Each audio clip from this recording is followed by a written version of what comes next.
This is Duke University.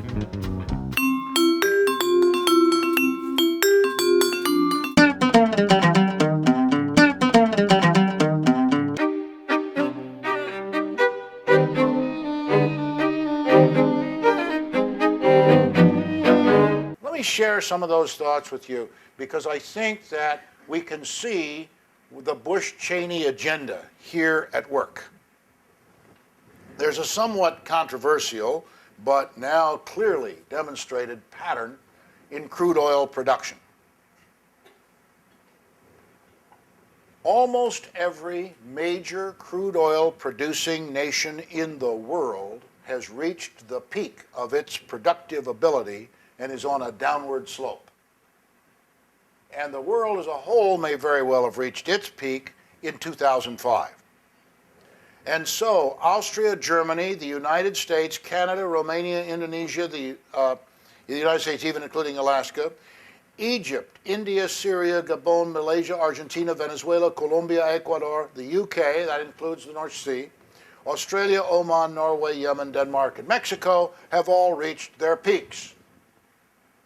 Nations that have not reached their peaks, and this excludes recent discoveries in Russia, which would create a different problem, are, what's left? Saudi Arabia, Iraq, Iran, Kazakhstan, Azerbaijan, so places where people who aren't like us live. They're Muslims. And they are jihadists. And they have these governments. And we know what to do about that, don't we?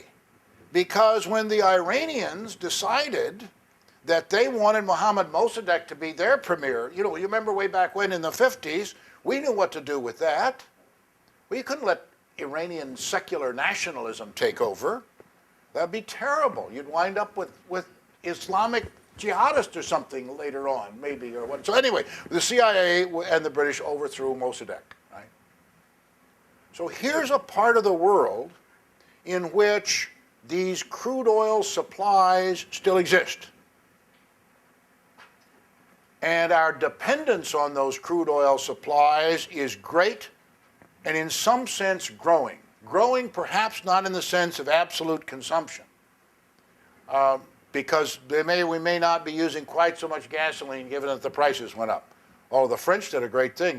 Their consumption of gasoline in August dropped 12% in a month. They kind of got the message, but there you are. The problem grows because demand from China and India is growing, which puts a real pressure on supply, right? So it's urgent.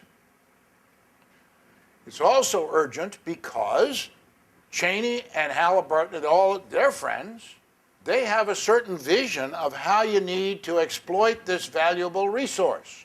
They don't have any interest in conserving it. They don't have any interest in climate change or global warming. Bush's attitude toward Kyoto shows that. We've attempted to derail every single initiative. And so what do? Well, we go into Iraq in the confident expectation that that's going to do something about the problem, because a plan to invade Iraq was already on the books with the neocons and all Bush and Cheney's friends even before Bush took office. And of course, by a peculiar quirk of history, the beneficiaries of our investment in Iraq, of blood and of our children and the treasure of our taxpayers, most immediately are the Chinese. Because after all, to the extent there is an Iraqi political process, they'd rather do business with somebody whose hands are not bloodied and dirtied by what's going on in the past. And so we wind up out there with a terribly bad reputation. I wonder why. Well, let me give you another figure here. We used to think of the major oil companies as major players with market power. Today, national oil companies control 77% of the world's total reserves of hydrocarbons. And the Western multinationals control only 10%. Put that together with the peak figures. The national oil companies who have control of the most significant stock of hydrocarbons are the national oil companies of these states over which the United States is seeking to exert influence. And influence in what way? By propping up regimes that are the enemy of human rights, by torturing, extraordinary renditioning, putting in Guantanamo, trying before military commissions, jihadist, so-called jihadist elements that threaten our future production and the stability of the repressive regimes and anti-human rights regimes that we are propping up.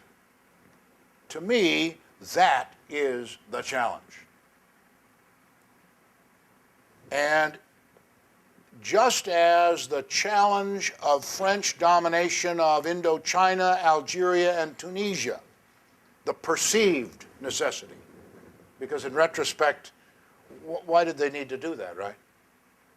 Just as the British perceived need to control events, first in the former colonies and then in Northern Ireland, was the motive force behind the British systematic violation of the European Convention on Human Rights. So our perceived need is a motive force for policies that will inevitably lead to human rights violations, either personally by our agents doing it or by proxy by permitting others to do it while we sit idly by. That, it seems to me, is the challenge that we face. And Produced by Duke University. Online at duke.edu.